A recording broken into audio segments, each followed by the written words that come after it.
हम लोगों ने पिछले क्लास में पढ़ा था कि वर्ब क्या होती है, हम उसको एक्शन वर्ड क्यों बोलते हैं। उसके बाद हमने ये पढ़ा था कि वर्ब कितने टाइप की होती है। उसमें हमने पढ़ा था वर्ब 2 टाइप की होती है, एक हेल्पिंग वर्ब और एक मेन वर्ब। उसके बाद हमने ये भी देखा था जो हेल्पिंग वर्ब यानी कि एक्सिलरी वर्ब है वो कितने टाइप की होती है। उसमें हमने कहा था एक प्राइमरी एक्सिलरी होती है, एक मॉडल एक्सिलरी होती है। प्राइमरी एक्सिलरी हम किसको बोलते हैं? प्राइमरी एक्सिलरी हम उसको बोलते हैं जिसको हम यूज करते हैं टेंसेस को फॉर्म करने के लिए मेन वर्ब के साथ यूज करके। उसके बाद हमने ये कहा था वो 3 होती है, एक बी, एक हैव और एक डू। उसके बाद हमने ये कहा था एक मॉडल एक्सिलरी। मॉडल एक्सिलरी क्या होती है? ये वो वर्ब होती है जिनका हम यूज करते हैं स्पीकर के इंटेंशंस को एक्सप्रेस करने के लिए। उसके बाद हमने ये कहा था सिर्फ may, but, would, could, should, use to, और तो सिर्फ यही वर्ड मॉडल एक्सिलरी नहीं है, इनके अलावा भी कोई भी वर्ड चाहे कोई फ्रेज को हम मॉडल एक्सिलरी वर्ब बोल सकते हैं अगर वो हम यूज करें उसको to express intention of speaker. तो चलिए आज हम पढ़ते हैं मेन वर्ब। तो मेन वर्ब वो वर्ब है जिसको हेल्पिंग वर्ब हेल्प करे। हम क्या बोलते हैं? It is such a verb who, जिसको हेल्पिंग वर्ब हेल्प करे, हुज हेल्पिंग वर्ब हेल्प। क्या बोल सकते हैं?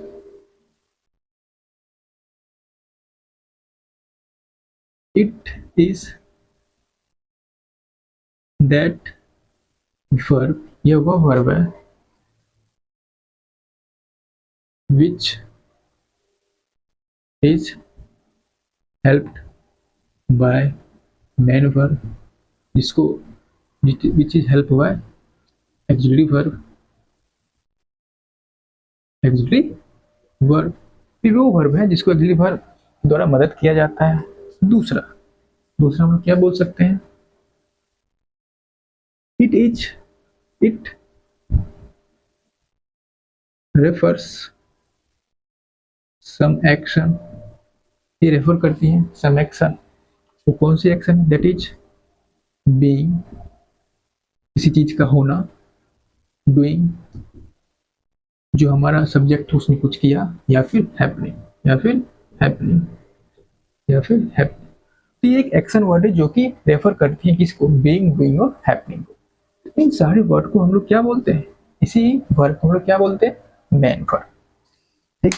और हमने कहा ये एक एक्शन वर्ड होती है, ये एक्शन को रेफर करती है। कैसे एक्शन को रेफर करती है?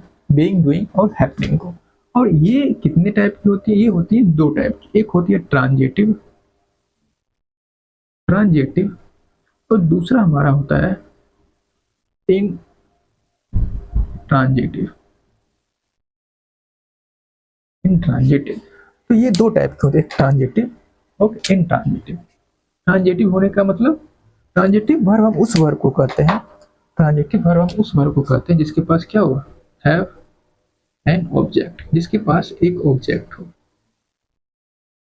डोंट हैव एनी ऑब्जेक्ट, जिसके पास कोई ऑब्जेक्ट नहीं हो, उसको हम लोग बोलते हैं इंट्रांजिटिव।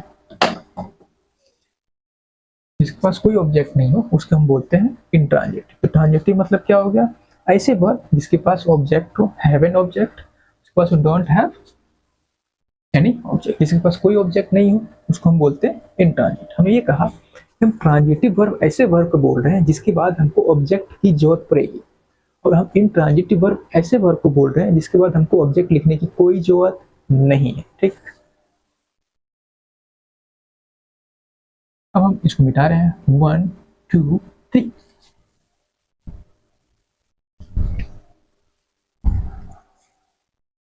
अब हम ये जानना चाहते हैं सर ऑब्जेक्ट क्या होता है।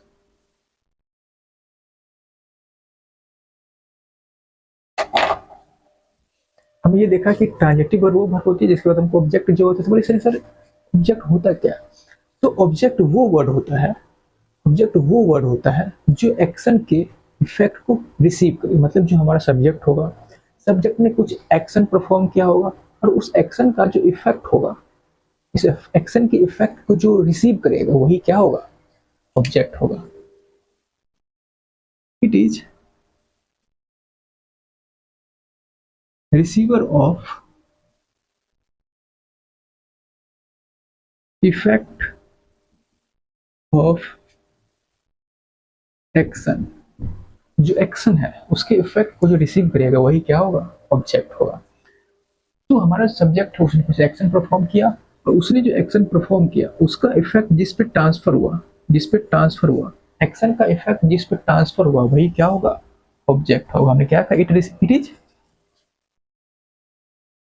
Receiver of effect of action, effect of action. Effect का ट्रांसफर जिस पे होगा वही क्या होगा, ऑब्जेक्ट होगा। हम क्या बोल सकते हैं, इफेक्ट। हम बोल सकते हैं जो कि एक्शन का इफेक्ट जिस पर ट्रांसफर होगा, एक्शन का इफेक्ट जिस पे ट्रांसफर होगा, जिस पर ट्रांसफर होगा वही ऑब्जेक्ट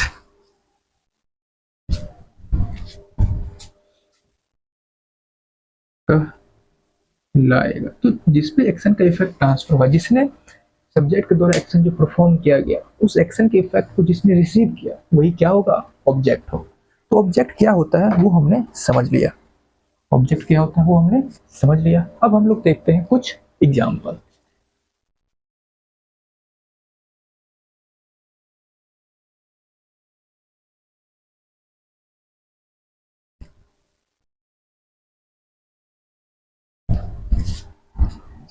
जैसे हमने कहा कि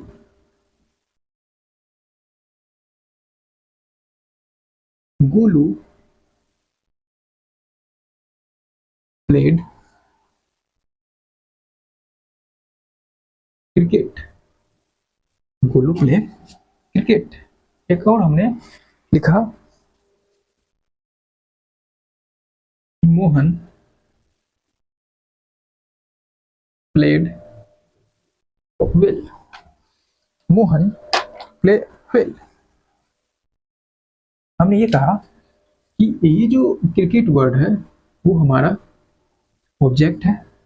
उसके बाद हम ये बोल रहे हैं ये जो वेल वर्ड है ये हमारा एडवर्ब है, ये जो वेल वर्ड है ये हमारा एडवर्ब है।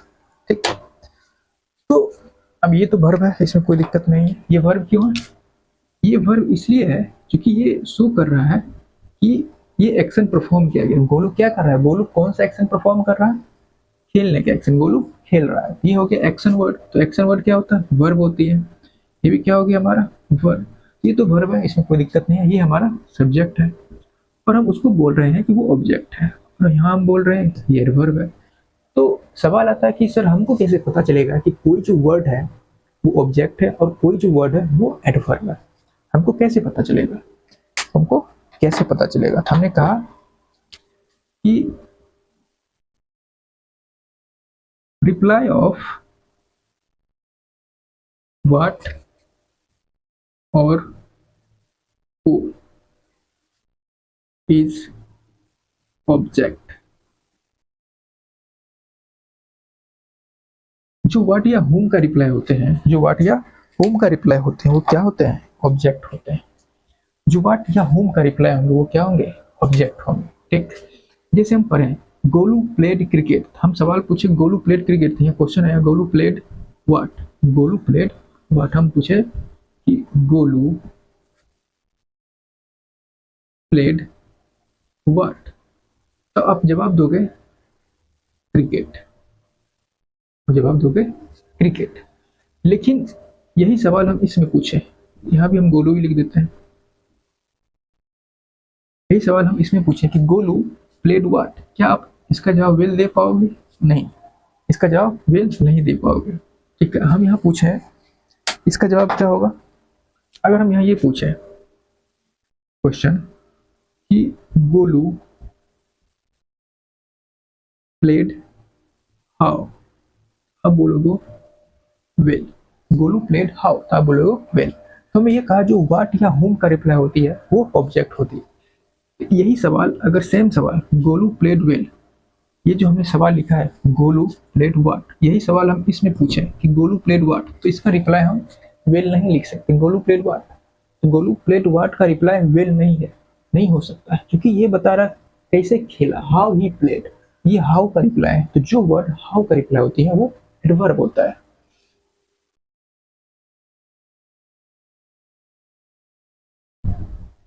तो अगर हम यहाँ यही सवाल यहाँ पूछे कि वही सवाल इस सवाल पूछे यहाँ कि गोलू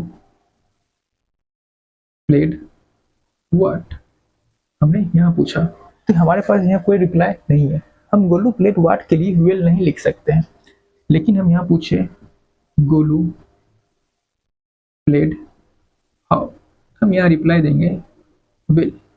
और यहाँ हमारे पास अगर हम ये सवाल जो वेल है, हम इसी के लिए दोनों सवाल खींचे गोलू प्लेड हाउ, तो यहाँ हमारे पास कोई रिप्लाई नहीं होगा, कोई रिप्लाई नहीं होगा। तो हमको ये पता चला ये जो क्रिकेट वर्ड है, ये जो क्रिकेट वर्ड है ये व्हाट का रिप्लाई है, इसलिए ये हमारा ऑब्जेक्ट है। और जो वेल वर्ड है ये हमारा हाउ का रिप्लाई है, इसलिए ये हमारा एडवर्ब है। ठीक, तो हमने ये तो देख लिया कि जो व्हाट या हुम का रिप्लाई होते हैं वो ऑब्जेक्ट होते हैं, बट अब हम ये देखना चाहते हैं कि एडवर्ब हम किसको बोलते हैं। एडवर्ब तो हम पढ़ चुके हैं, एडवर्ब तो हम पढ़ चुके हैं। हम बोले कि जो हम बोल रहे हैं रिप्लाई ऑफ, इसका reply of when, how, where और व्हाई, इन सारे वर्ड को जो रिप्लाई होते हैं वो क्या होते हैं, एडवर्ब होते हैं। 1 2 3 जो रिप्लाई होते हैं किसका, व्हेन का, जो रिप्लाई होते हैं व्हेन का, जो रिप्लाई होते हैं व्हेन का। तो जो व्हेन का रिप्लाई होंगे, जो वर्ड व्हेन का रिप्लाई होंगे वो होंगे एडवर्ब ऑफ टाइम। जो हाउ का रिप्लाई होंगे वो होंगे एडवर्ब ऑफ मैनर। जो वर्ड वेयर का रिप्लाई होंगे वो होंगे एडवर्ब ऑफ प्लेस। जो एडवर्ब वाई का रिप्लाई होंगे वो होंगे adverb of reason, adverb of reason. तो जो वर्ड व्हेन का रिप्लाई है वो एडवर्ब ऑफ टाइम, जो वर्ड हाउ का रिप्लाई है एडवर्ब ऑफ मैनर, जो वेल वर्ड था वो क्या था, एडवर्ब ऑफ मैनर था, जो वेयर वर्ड था वो क्या था, एडवर्ब ऑफ प्लेस था। हमने ये समझ लिया। ठीक,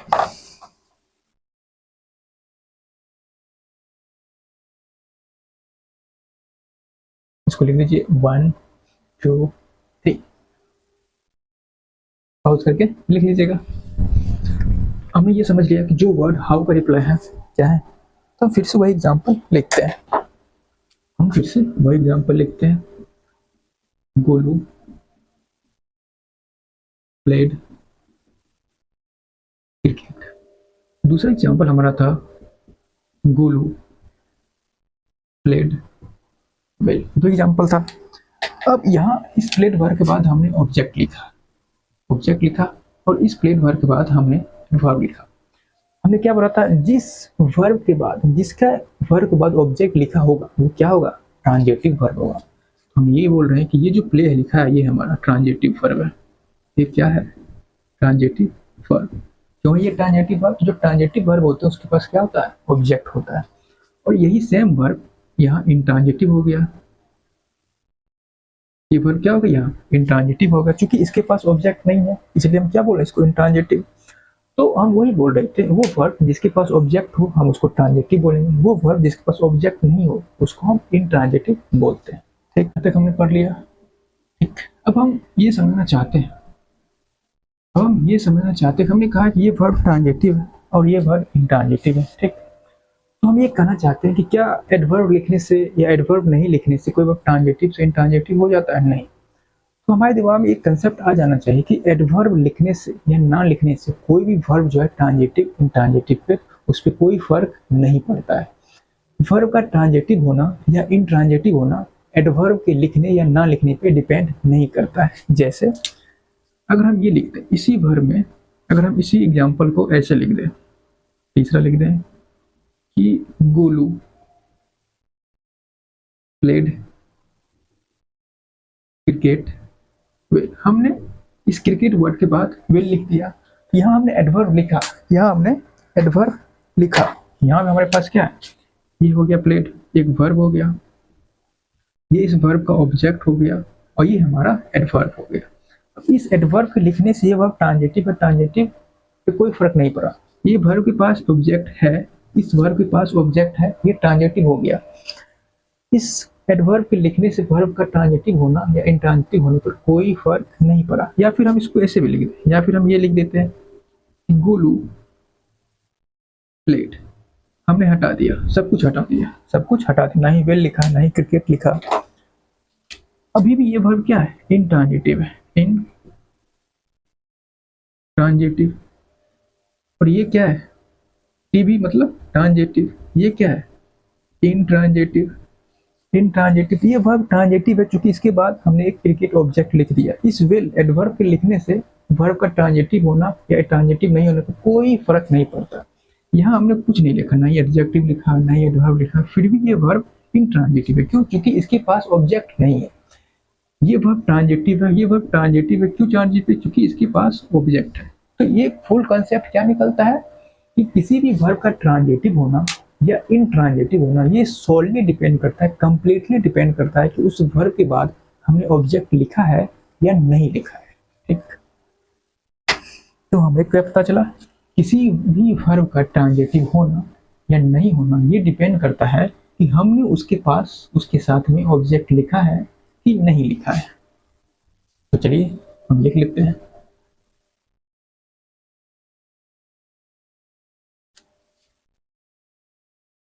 The verb is transitive or intransitive is completely depends on object। it completely depend करता है ऑब्जेक्ट पर कि उसके बाद उस वर्ब के बाद हमने ऑब्जेक्ट लिखा है या नहीं लिखा है।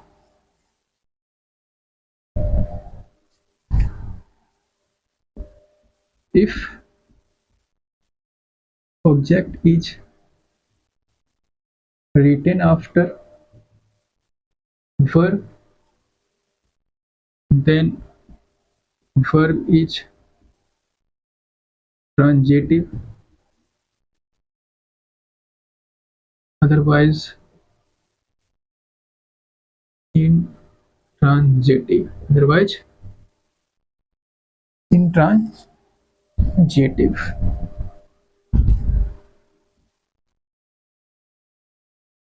अगर वर्ब के बाद ऑब्जेक्ट लिखा है तो वो ट्रांजिटिव होगा, अगर उसके बाद ऑब्जेक्ट नहीं लिखा है तो वो इंट्रांजिटिव होगा। यहाँ तक हमने समझ लिया। ठीक, अब हम इस बात को और भी आगे ले चलते हैं। ठीक, कि वर्ब का ट्रांजिटिव होना या इंट्रांजिटिव होना डिपेंड करता है उसके बाद हमने क्या लिखा है, उसके बाद हमने ऑब्जेक्ट लिखा है या नहीं लिखा है। तो इससे हमें ये पता चलता है कि हमारे सेंटेंस में इंग्लिश में बहुत सारे वर्ब ऐसे हैं जो ट्रांजिटिव भी होते हैं और इंट्रांजिटिव भी होते हैं। वो डिपेंड करता है कि उसको हमने कैसे यूज किया है, कैसे लिखा है। ठीक, तो हम फिर से बोल रहे हैं कि हमारे इंग्लिश लैंग्वेज में बहुत सारे ऐसे वर्ब हैं जो ट्रांजिटिव भी होते हैं और इंट्रांजिटिव होते हैं। उसको हम सिचुएशन के हिसाब से यूज कर लेते हैं। अगर हमको लगे कि उसके बाद हमको ऑब्जेक्ट की नीड है तो उसके ऑब्जेक्ट लिख दिए तो ट्रांजिटिव हो गया। अगर हमको लगे हमको उसके बाद ऑब्जेक्ट लिखने की जरूरत नहीं है तो ऑब्जेक्ट नहीं लिखे, वो इंट्रांजिटिव हो गया। ठीक, जैसे एक और एग्जांपल हम लिखते हैं। तो हमने ये देखा कि सेम वर्ब प्लेड एक जगह ट्रांजिटिव की तरह बिहेव कर रहा था और एक जगह इंट्रांजिटिव की तरह बिहेव कर रहा था। बट हमारे इंग्लिश में कुछ ऐसे भी वर्ड होते हैं, जो ईवर ट्रांजिटिव होते हैं। ईवर ट्रांजिटिव से हमारा क्या मतलब है, ईवर ट्रांजिटिव। हमने क्या कहा, हमारे इंग्लिश में कुछ ऐसे भी वर्ड होते हैं जो ईवर ट्रांजिटिव होते हैं। ईवर ट्रांजिटिव से मतलब हमारा क्या है कि ऑलवेज ट्रांजिटिव, ऑलवेज ट्रांजिटिव। तो ये जो प्ले वर्ब थे वो कभी ट्रांजिटिव भी हो सकता था और वो इंट्रांजिटिव भी हो सकता था। बट कुछ वर्ब ऐसे भी होते हैं जो ईवर ट्रांजिटिव, तो मतलब हमेशा ट्रांजिटिव ही होता है, हम उसको कभी भी बिना ऑब्जेक्ट के नहीं लिख सकते। बट हमारे पास कुछ वर्ब ऐसे होते हैं जिसको हम अपनी जरूरत के हिसाब से, जब हमको जैसा जरूरत पड़े उस हिसाब से एज ए ट्रांजिटिव भी यूज कर सकते हैं और एज ए इंट्रांजिटिव भी यूज कर सकते हैं। ठीक है, कुछ और एग्जाम्पल देखते हैं।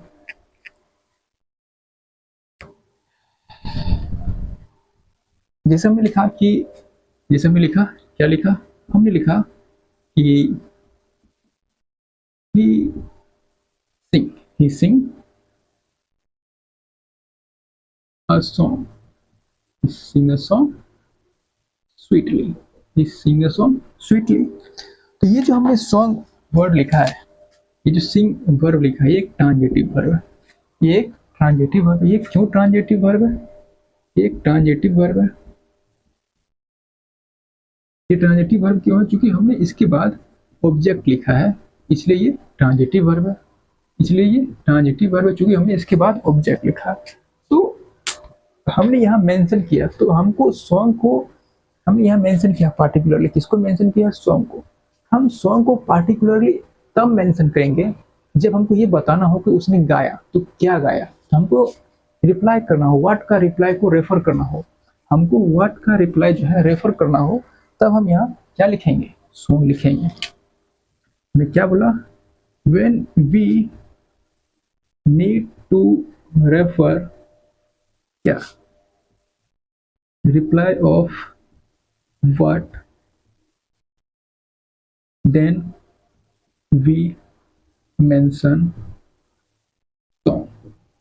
ये जो हमने इसका ऑब्जेक्ट लिखा है, जब हमको ये लगे हमको इसके व्हाट के रिप्लाई को लिखना जरूरी है, हमको लगे कि हमको इस पार्टिकुलरली मेंशन करना हो उसने गाया, तो क्या गाया, हमको पार्टिकुलरली क्या करना हो?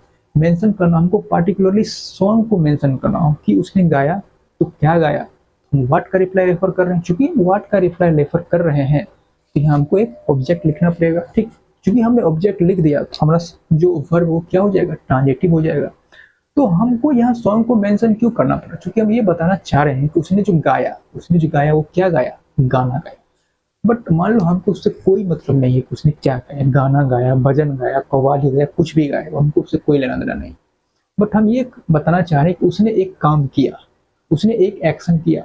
उसने क्या एक्शन किया? हम व्हाट का रिप्लाई नहीं रेफर करना चाह रहे हैं, हम बस ये बताना चाह रहे हैं बस उसने एक काम किया, उसने जो एक्शन किया हम वही रेफर करना चाह रहे हैं। तो ये जो ऑब्जेक्ट हमने लिखा है नहीं लिखेंगे, हम डायरेक्टली क्या लिख देंगे? हम सीधा लिख देंगे कि उसने एक काम किया। उसने कौन सा काम किया? ही, ये सिंग लिख दिए, ही संग।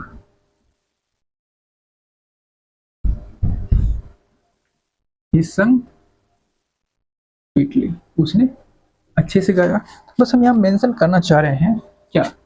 उसने एक गाना गाया। ऐसे उसने एक गाना गाया, बस हम ये मेंशन करना चाह रहे हैं। हम ये बताना ही नहीं चाह रहे हैं कि उसने क्या किया। उसने गाना गाया, कव्वाली गाया, भजन गाया, जो भी गाया कोई मतलब नहीं, बस हमको मतलब है कि उसने एक एक्शन परफॉर्म किया। तो ऑब्जेक्ट नहीं लिखेंगे। हम क्यों लिखेंगे?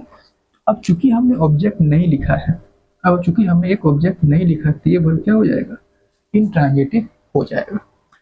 तो हमने ये बताया कि हमारे जो इंग्लिश है उसमें हमारे पास बहुत सारे ऐसे वर्ब हैं जो कभी ट्रांजिटिव की तरह भी यूज किए जा सकते हैं और कभी इनट्रांजिटिव की तरह भी यूज किए जा सकते हैं। तो जब हमको ये लगे कि ये जो ऑब्जेक्ट है, ऑब्जेक्ट मेंशन करना जरूरी है, मतलब अगर हमको ये लगे कि ऑब्जेक्ट है वो प्राइमरी चीज है, तो हम ये चाहते हैं कि जो मेरा लिसनर है या फिर जिसको हम ये बात बता रहे हैं, यानी कि जो हमारा रीडर है, उसको ये बात जानना जरूरी है कि उसने क्या एक्शन परफॉर्म किया, कि उसको व्हाट का रिप्लाई वो जानना चाहते कि उसने गाना गाया, फिर भजन गाया, या फिर उसने ही प्लेड। तो हम ये बताना, अब उसको ये बहुत बताना जरूरी है कि उसने अगर खेला, क्रिकेट खेला कि फुटबॉल खेला कि बैडमिंटन खेला, लेकिन अगर सिर्फ हम ये बताना चाह रहे हैं कि उसने खेला, तो हमको ऑब्जेक्ट लिखने की कोई जरूरत नहीं है। बट हम ये बताना चाह रहे हो कि उसने क्रिकेट खेला तो हम क्रिकेट मेंशन करेंगे। हम ये बताना चाह रहे हैं उसने फुटबॉल खेला तो हम फुटबॉल लिखेंगे।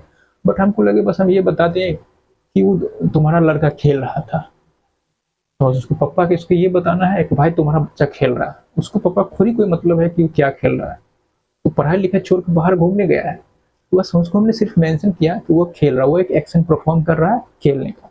जाएंगे पप्पा दबा देंगे, जाओ पढ़ो। तो बस हमको ये लगा कि उसने क्या खेल रहा है वो जरूरी नहीं है, तो उसको नहीं मेंशन किया, तो क्या हो गया? इंट्रांजिटिव हो गया। तो ऐसा ही है, जैसे हमको लगे कि जो ऑब्जेक्ट है वो सेकेंडरी है, मतलब मेरे लिसनर को इसके बारे में जानना कोई जरूरी नहीं है, या फिर उसको मेरा जो रीडर है उसके बारे में उसको जानना कोई जरूरी नहीं है, तो वो ऑब्जेक्ट नहीं लिखेंगे। और जब हम ऑब्जेक्ट नहीं लिखेंगे तो क्या हो जाएगा? इंट्रांजिटिव हो जाएगा। ठीक, जैसे हम ये समझ लिया।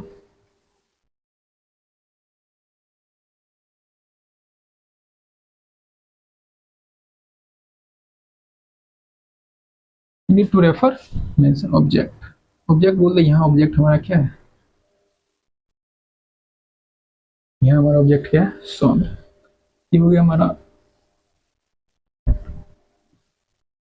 ये भी हो गया हमारा लेकिन हमारे जो कुछ वर्ब होते हैं वो ईवर ट्रांजिटिव होते हैं, वो हमेशा ही ट्रांजिटिव ही होते हैं।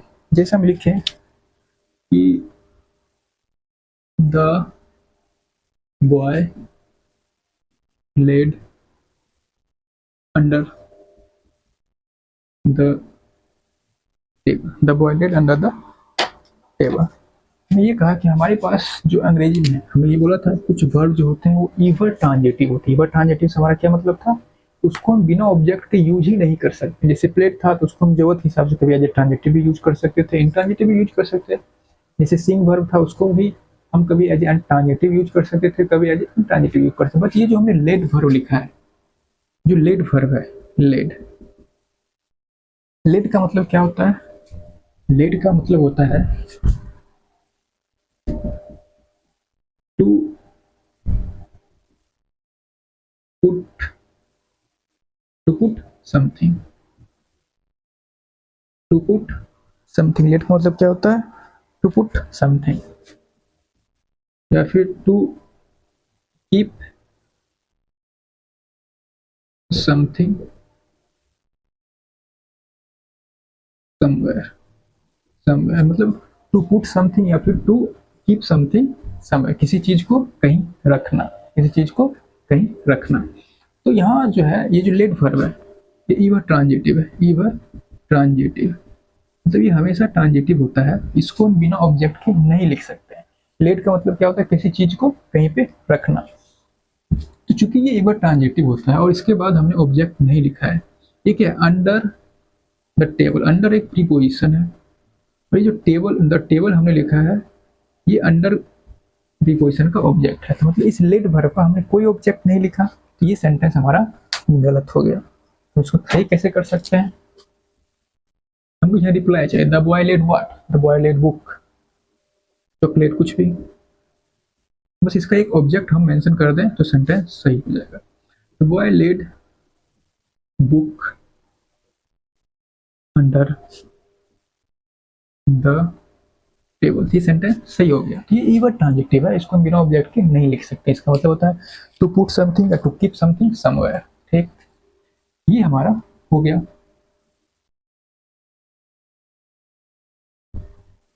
वन टू थ्री,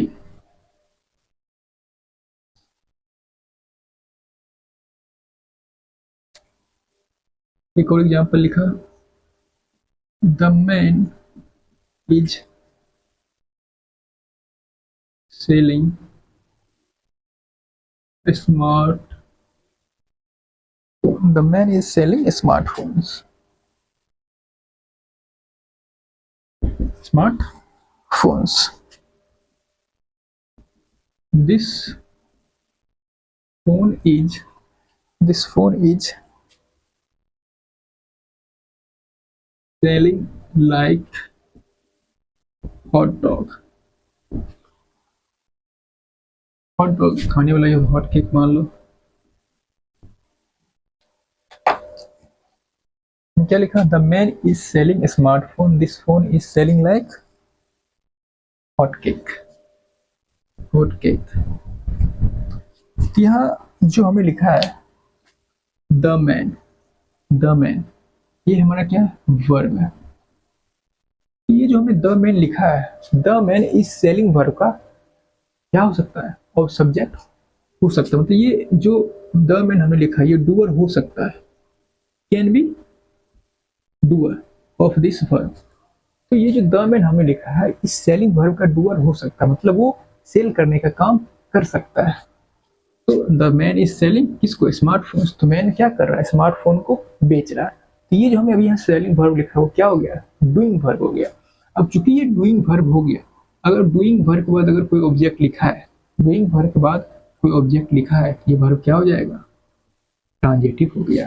वर्ब क्या हो गया, ट्रांजिटिव हो गया। अगर कोई वर्ब डूइंग है, डूइंग कोई वर्ब कैसे हो सकता है, ये वर्ब डूइंग तभी हो सकता है जब इसके पास कोई डूअर हो, डूअर को होता है सब्जेक्ट। तो अगर इस वर्ब का सब्जेक्ट डूअर है, ये वर्ब डूइंग वर्ब हो जाएगा। अगर इस वर्ब का सब्जेक्ट इस एक्शन का डूअर नहीं हो सकता तो ये वर्ब क्या हो जाएगा, हैपनिंग हो जाएगा। जैसे हम इसको देखें, this phone is selling like, ये जो लाइक हमने लिखा है वर्ब भी होता है, बट यहाँ एज ए प्रीपोजिशन यूज हुआ है, क्योंकि जो हमारा मेन वर्ब वो क्या है, सेलिंग है। अगर लाइक को हम वर्ब बोले, अगर हम लाइक को वर्ब बोले तो इसका सब्जेक्ट कहाँ है, एक्चुअली ये प्रीपोजिशन है और इस प्रीपोजिशन का ऑब्जेक्ट है। हम पूछेंगे the cell phone is selling like, how cell phone is selling, how, हमने सवाल पूछा हाउ सेल फोन या फिर phone, how phone is selling, phone जो है कैसे बिक रहा है। तो हम आंसर दिए लाइक हॉट केक। ये जो हमने लिखा है ये एडवर्ब, ये पूरा जो है यहाँ से यहाँ तक लाइक हॉट डॉग, ये जो हमें लिखा है लाइक हॉट केक, ये हमारा क्या हो गया, adverb of manner, adverb of manner हो गया। क्या हो गया हमारा, एडवर्ब ऑफ मैनर। ठीक, ये बता रहा है कि फोन कैसे बिक रहा है। तो ये जो हमने इसका सब्जेक्ट लिखा है, यहाँ सेम वर्ब, यहाँ जो हमारा सेम वर्ब सेलिंग है, ये जो वर्ब सेलिंग है, इस वर्ब का सब्जेक्ट जो है द फोन नहीं हो सकता। ये जो हमने द फोन लिखा है ये इस सेलिंग वर्ब का सब्जेक्ट नहीं हो सकता है। क्या फोन किसी चीज को बेच सकता है, नहीं बेच सकता, फोन तो खुद बिकता है। मतलब ये इसका क्या नहीं हो सकता, सब्जेक्ट नहीं हो सकता है। तो ये वर्ब हमारा क्या हो गया, हैपनिंग हो गया, हैपनिंग हो गया। तो किसी कोई जो वर्ब है डूइंग हैपनिंग होना इस बात पर भी डिपेंड करता है कि उस वर्ब का बाद उसका जो हमने सब्जेक्ट लिखा है वो उसका डूअर हो सकता है कि नहीं हो सकता है। तो अगर कोई वर्ब डूइंग है वो ट्रांजेक्टिव हो सकता है अगर उसके बाद हमने ऑब्जेक्ट लिखा है। बट अगर कोई वर्ब हैपनिंग हो गया, अगर कोई वर्ब हैपनिंग हो गया तो हमेशा ही इनट्रांजिटिव होगा। ठीक,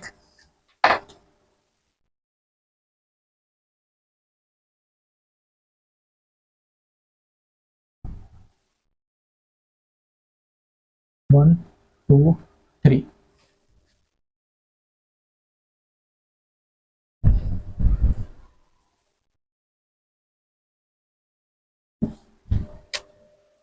अब doing verb,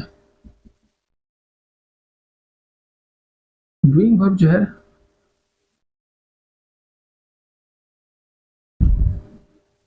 can be transitive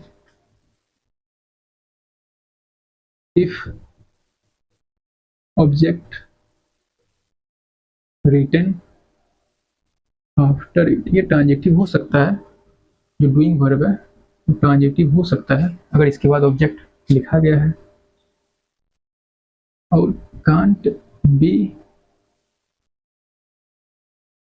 ट्रांजेक्टिव, ये ट्रांजेक्टिव नहीं हो सकता है इफ ऑब्जेक्ट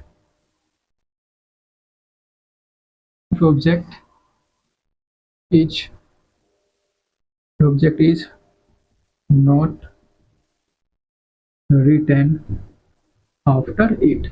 तो जो डूइंग वर्ब है वो ट्रांजेक्टिव हो सकता है अगर हम इसके बाद ऑब्जेक्ट लिख दिए हैं, और ये इनट्रांजेक्टिव भी हो सकता है, ये ट्रांजेक्टिव नहीं भी हो सकता अगर हम इसके बाद ऑब्जेक्ट नहीं लिखे। मतलब डूइंग वर्ब ट्रांजेक्टिव भी हो सकते हैं और इनट्रांजेक्टिव भी हो सकते हैं। वो डिपेंड करेगा कि हमने इसके बाद ऑब्जेक्ट लिखा है या नहीं लिखा है। ठीक, अगर ऑब्जेक्ट लिखा है तो ट्रांजेक्टिव, ऑब्जेक्ट नहीं लिखा है तो इनट्रांजेक्टिव।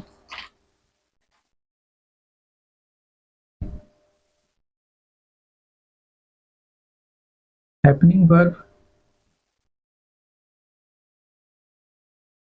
Always intransitive. जो हैपनिंग वर्ब होते हैं हमेशा इनट्रांजेक्टिव होते हैं। हैपनिंग वर्ब जो होते हैं वो हमेशा इनट्रांजेक्टिव होते हैं। अगर हम ये जान जाए वो वर्ब हैपनिंग वर्ब है, हम कर देंगे ये इनट्रांजेक्टिव है। ठीक,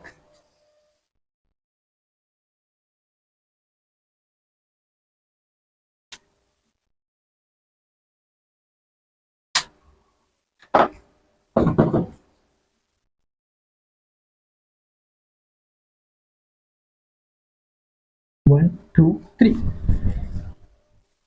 वन टू थ्री। हमें ये कहा कि हमारे पास कुछ ऐसे वर्ब हैं जो ट्रांजेक्टिव भी होते हैं, इनट्रांजेक्टिव भी होते हैं।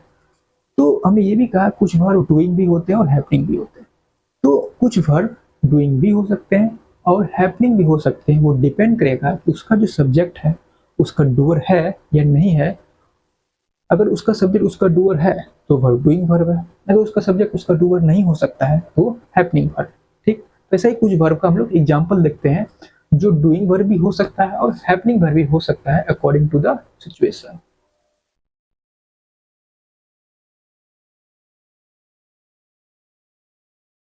सम of the verbs that can be doing और happening verb according verb depending on context of the sentence। जो सेंटेंस के कॉन्टेक्स्ट है उस पर डिपेंड करेगा। तो सेंटेंस का जो कॉन्टेक्स्ट है, मतलब सेंटेंस में कैसे हमने चीज़ों को लिखा है, किस सिचुएशन को रिप्रेजेंट कर रहे हैं, तो उस हिसाब से जो कोई जो वर्ब है वो कभी डूइंग वर्ब भी हो सकता है और कभी हैपनिंग वर्ब भी हो सकता है। तो हमारे कौन कौन से वर्ब हैं, जैसे सेल है। सेल का मतलब बेचना भी होता है और खुद बिकना भी होता है। सेल का मतलब बेचना। जब सेल का मतलब बेचना हुआ, बेचना मतलब उसको कोई बेच रहा होगा, और बिकना का मतलब खुद ही बिक रहा है। सेल। ब्रेक मतलब टूटना या तोड़ना। बर्न मतलब जलना या जलाना। स्टॉप का मतलब हो गया रुकना या रोकना। स्टार्ट, स्टार्ट का मतलब हो गया चालू करना या चालू होना। Open, close. ओपन का मतलब हो गया कि खोलना या खुलना। क्लोज का मतलब हो गया कि या तो फिर खुद बंद हुआ या फिर किसी ने उसको बंद किया। बंद होना या बंद करना। प्रूफ, प्रूफ करना या प्रूव होना। मेल्ट करना या मेल्ट होना। या फिर हो गया स्प्रेड, स्प्रेड करना यानी किसी चीज को फैला देना या फिर खुद फैल जाना। हाइड का मतलब हो गया छिपना या फिर छिपाना। बाथ का मतलब हो गया स्नान करना या किसी को नहाना। ठीक है, ठीक। रन का मतलब हो गया दौड़ना या फिर दौड़ाना। फ्लाई का मतलब हो गया उड़ना या फिर उड़ाना। और चेंज का मतलब हो गया बदलना या फिर बदलवाना। बदलवाना नहीं, बदलना, या फिर खुद ब खुद कोई चीज बदल गया। ठीक। ये सब हमारे कुछ वर्ड हैं, जैसे सेल है, ब्रेक है, बर्न है, स्टार्ट है, स्टॉप है, ओपन है, क्लोज है, प्रूव है, मेल्ट है, स्प्रेड है, हाइड है, बाथ है, रन है, फ्लाई है, चेंज है। ये सब कुछ वर्ड्स हैं जो डूइंग भी होते हैं और हैपनिंग भी होते हैं। मतलब सेल बेचना या बिकना, जैसे स्प्रेड फैलना या फैलाना, मेल्ट मतलब पिघलना या किसी चीज़ को, मतलब जैसे कि मान लो आइस लिए, आइस लिए, अब आइस खुद भी पिघलता है और हम उसको कभी कभी हमको अगर फास्ट पिघलाना होता है तो हम क्या करते हैं, आग पर देते हैं, हम पिघला रहे होते हैं। स्प्रेड, अब जैसे मान लो हमको पोछा लगाना होता है तो हम खुद ही फैलाते हैं, पानी फेंक फेंक के फैला देते हैं, तो हम क्या करें, स्प्रेड में हम खुद फैला रहे हैं। और एक बूंद अगर पानी नीचे गिरा तो वो खुद भी फैल जाता है। इसे हो गया फैलना, फैलाना। ब्रेक, जैसे हम किसी चीज को ऐसे तोड़ रहे हैं, हम तोड़ रहे हैं तो ये हो गया तोड़ना। और कोई भी चीज होता है ज्यादा उस पर वजन पड़ता है तो खुद भी टूट जाता है, तो ये हो गया तोड़ना या टूटना। तो यही इसका दो भी मीनिंग होता है। तो कुछ ऐसे भी वर्ब होते हैं जो depending on the context, depending on the situation कि हम कैसे अवस्था को रिप्रेजेंट कर रहे हैं, उसके हिसाब से वो कभी एज ए डूइंग भी वर्क करती है, एज ए हैपनिंग भी वर्क करती है। ठीक।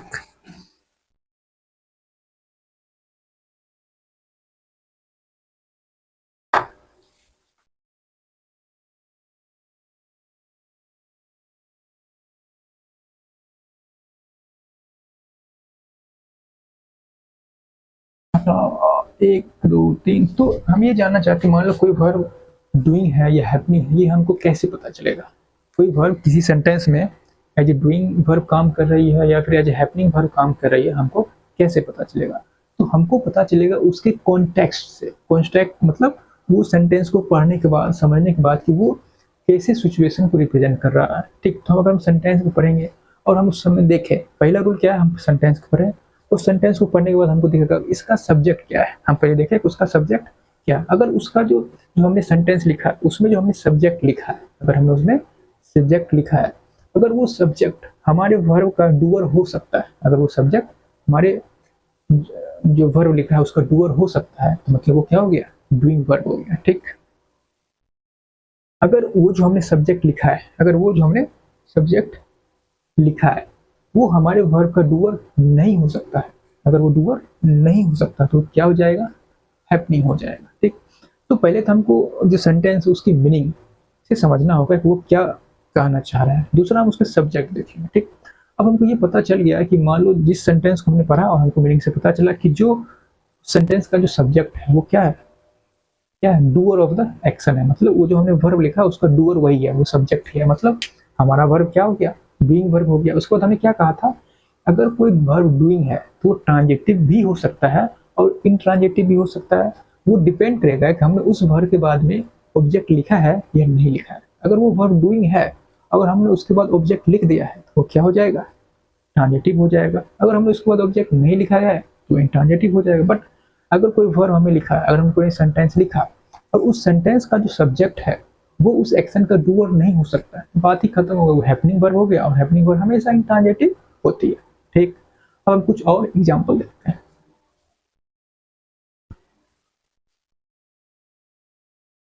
1 2 3 1 2 3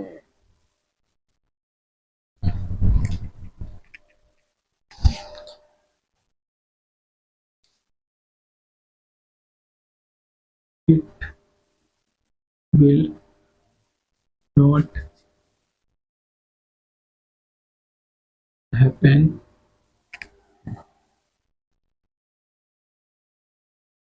what he is saying। ठीक, एक सेंटेंस हमने ये लिखा,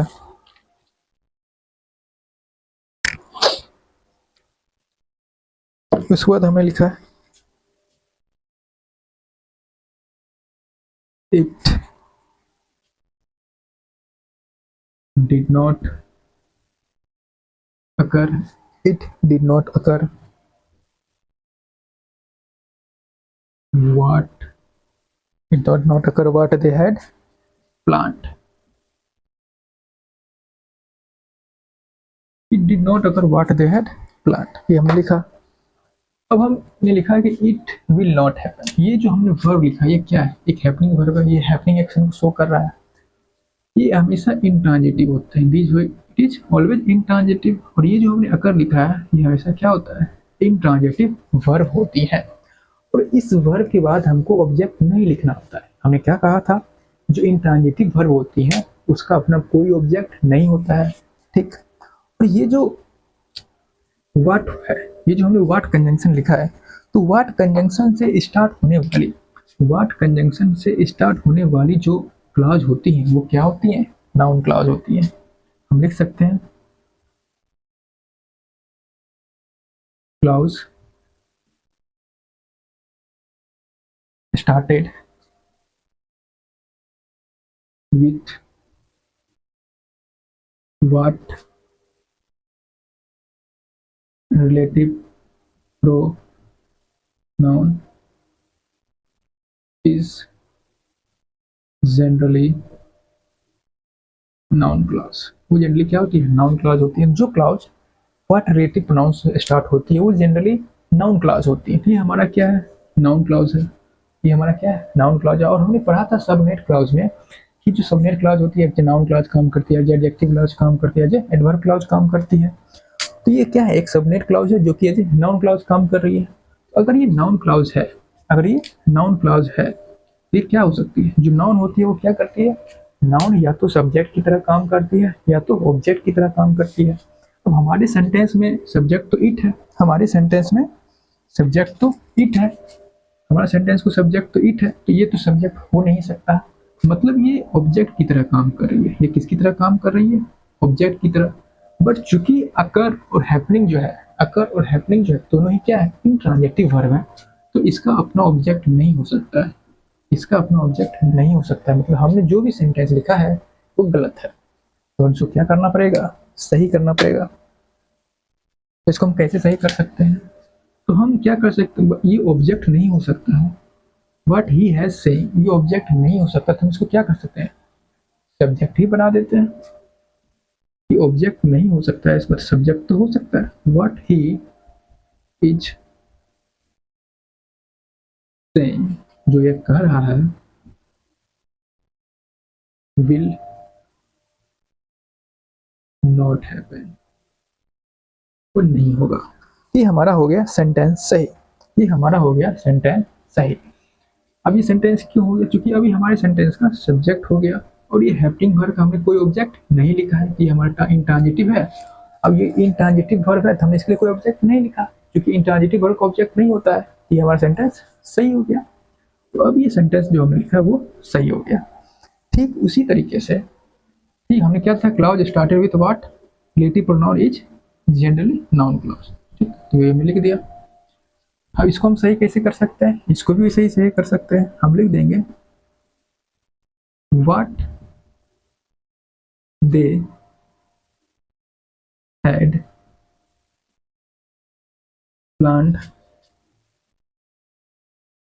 डिड नॉट, उन्होंने जो प्लान किया है वो नहीं हुआ, उन्होंने जो प्लान किया था वो नहीं है। व्हाट दे हैड प्लान, तो उन्होंने जो प्लान किया था पास्ट में डिड नॉट होकर, वो पास्ट में ही नहीं हुआ। ठीक, तो हमने सही कर दिया।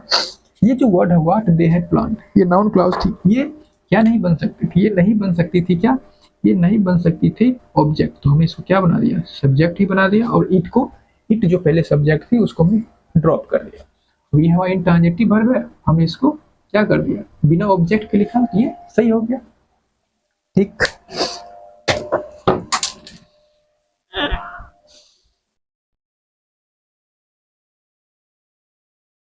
1 2 3।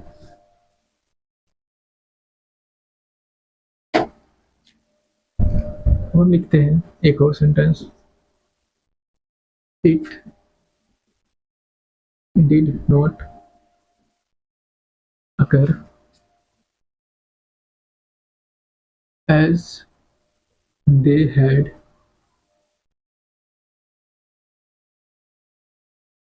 प्लान, ऐसा नहीं हुआ जैसा उन्होंने प्लान किया था। और ऐसा हमने लिखा और हम ये बोल रहे हैं कि ये जो सेंटेंस है वो सही है, ये जो सेंटेंस है वो सही है। तो अब ये सवाल आता है कि सर इस सेंटेंस में ऐसा क्या हो गया ये सही हो गया? इस सेंटेंस में ऐसा क्या हो गया ये सेंटेंस सही हो गया? ये जो हमने एज लिखा है ये हमारा क्या है? सबऑर्डिनेट कंजंक्शन है। एज हमारा सबऑर्डिनेट कंजंक्शन है। अब ये एडजेक्टिव क्लॉज तो हो नहीं सकती है चूंकि, तो एज हमारा सबऑर्डिनेट कंजंक्शन। ठीक, तो जो सबऑर्डिनेट कंजंक्शन है, तो जो सबऑर्डिनेट कंजंक्शन है वो या तो सब नाउन क्लॉज की तरह काम करती है, या तो एडजेक्टिव क्लॉज की तरह काम करती है, या तो एडवर्ब क्लॉज की तरह काम करती है। अब ये जो एडजेक्टिव क्लॉज होती है वो स्टार्ट होती है रिलेटिव प्रोनाउंस, वो क्लॉज जो रिलेटिव प्रोनाउन से स्टार्ट होती है वही क्लॉज क्या होती है? Adjective clause. हमें क्या कहा? Clause started with relative pronoun are only, clause started with relative pronoun are only, are only क्या? Adjective clause. तो clause started with relative pronouns are only adjective clause. तो वह क्लॉज जो रिलेटिव प्रोनाउन से start होती है सिर्फ वही एडजेक्टिव क्लॉज होती है, बाकी कोई भी क्लॉज एडजेक्टिव क्लॉज नहीं हो सकती है। और हमारे जो रिलेटिव प्रोनाउंस वो क्या है? Relative pronoun. ये हमारे जो रिलेटिव प्रोनाउन है सिर्फ यही है, what, that, who and who. ये जो हमें 4 वर्ड लिखे हैं यही 4 वर्ड रिलेटिव प्रोनाउन होती हैं।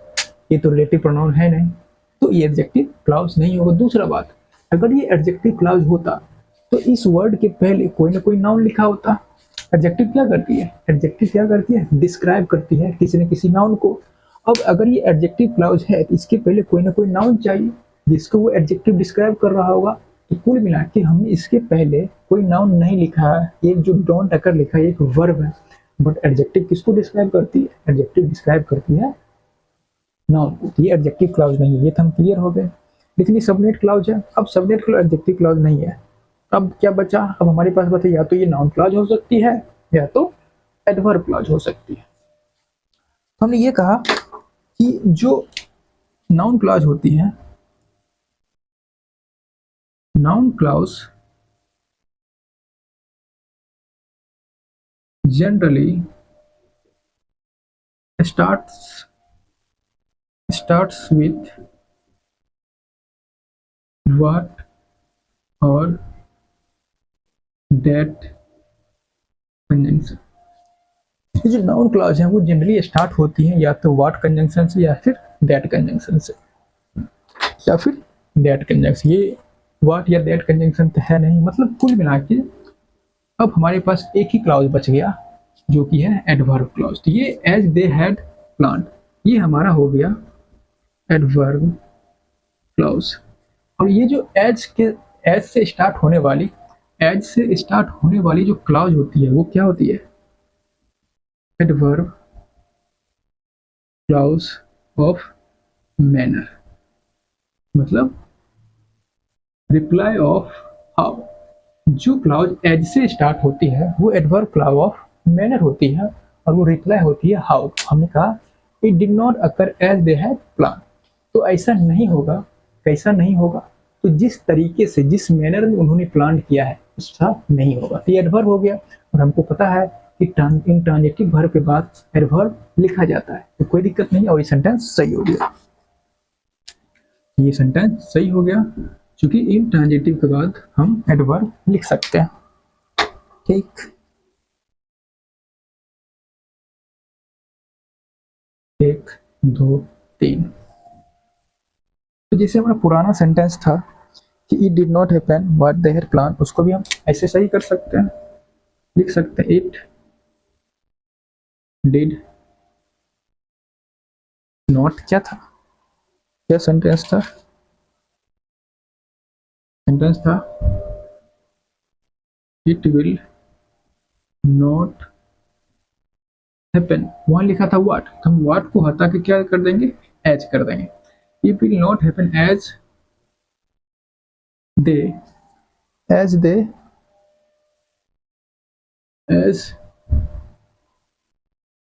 he is saying, it will not happen as he is saying। ये हमारा सेंटेंस सही हो गया, ये सेंटेंस हमारा सही हो गया। ये हमारा हो गया इंट्रांजिटिव, और इंट्रांजिटिव के बाद ऑब्जेक्ट नहीं आता है बट एडवर्ब तो आता है। ये हमारा हो गया एडवर्ब, ये हमारा हो गया एडवर्ब और ये सेंटेंस हमारा सही हो गया। ठीक, तो हमने देखा कि जो वर्ब है वो ट्रांजिटिव भी हो सकती है, इंट्रांजिटिव भी हो सकती है। ठीक, ट्रांजिटिव वर्ब वो होती है जिसके बाद ऑब्जेक्ट लिखा जाता है, इंट्रांजिटिव वर्ब वो होती है जिसके बाद ऑब्जेक्ट नहीं लिखा जा सकता है। कुछ वर्ब ऐसी भी होती हैं जो हमेशा ट्रांजिटिव की तरह एक्ट करती हैं, कुछ वर्ब वैसी होती हैं जो एज ए ट्रांजिटिव भी एक्ट कर सकती हैं, वो समटाइम एज ए इंट्रांजिटिव भी एक्ट करती हैं। बट कुछ वर्ब ऐसे भी होती हैं जो हमेशा इंट्रांजिटिव होती है, जैसे हैपन है, अकर है। ये वर्ब ऐसी वर्ब है जो ऑलवेज इंट्रांजिटिव होती है, इसके बाद हम ऑब्जेक्ट नहीं लिख सकते, बट एडवर्ब तो सबके बाद लिखा जा सकता है। उसके बाद हमने ये देखा कि वर्ब का ट्रांजिटिव होना या इंट्रांजिटिव होना ये डिपेंड करता है कि हमने वर्ब के बाद ऑब्जेक्ट लिखा है या नहीं लिखा। अगर ऑब्जेक्ट लिखा है तो ट्रांजिटिव है, अगर नहीं लिखा है तो इंट्रांजिटिव। एडवर्ब के लिखने या ना लिखने से वर्ब का ट्रांजिटिव होना या इंट्रांजिटिव होने पर कोई फर्क नहीं पड़ता है। ठीक, उसके बाद हमने देखा कोई वर्ब डूइंग है भी हो सकती है और हैपनिंग भी हो सकती है, और जो वर्ब हैपनिंग वर्ब होती है वो हमेशा इंट्रांजिटिव होती है। ठीक, और जो डूइंग वर्ब होती है वो ट्रांजिटिव भी हो सकती है और इंट्रांजिटिव भी हो सकती है। वो डिपेंड करेगा कि हमने उसके बाद कोई ऑब्जेक्ट लिखा है या नहीं लिखा है। तो वर्ब का डूइंग होना या हैपनिंग होना डिपेंड इस बात पे भी करता है। मतलब कोई verb same verb doing verb भी हो सकती है और हैपनिंग वर्ब भी हो सकती है। जैसे हमने एग्जांपल देखा, सेल है, ब्रेक है, बर्न है, स्टार्ट है, ओपन है, क्लोज है, स्प्रेड है, हाइड है, रन, सब वर्ब डूइंग भी हो सकती है, हैपनिंग भी हो सकती है। इसके लिए हमको देखना पड़ता है कि जो हमने सेंटेंस लिखा है उसका क्या मीनिंग है, और हमको ये देखना हो तो उसमें जो हमने सब्जेक्ट लिखा है क्या उस वर्ब का डूअर हो सकता है।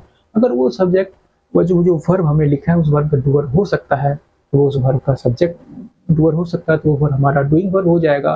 तो वो ट्रांजिटिव और इंट्रांजिटिव हो सकते हैं। अगर उसके बाद ऑब्जेक्ट लिखा है तो वो ट्रांजिटिव है, अगर नहीं लिखा है तो इंट्रांजिटिव। इसके बाद हमने कुछ एग्जाम्पल्स देखे। तो आज के लिए इतना ही, फिर मिलते हैं अगली क्लास में।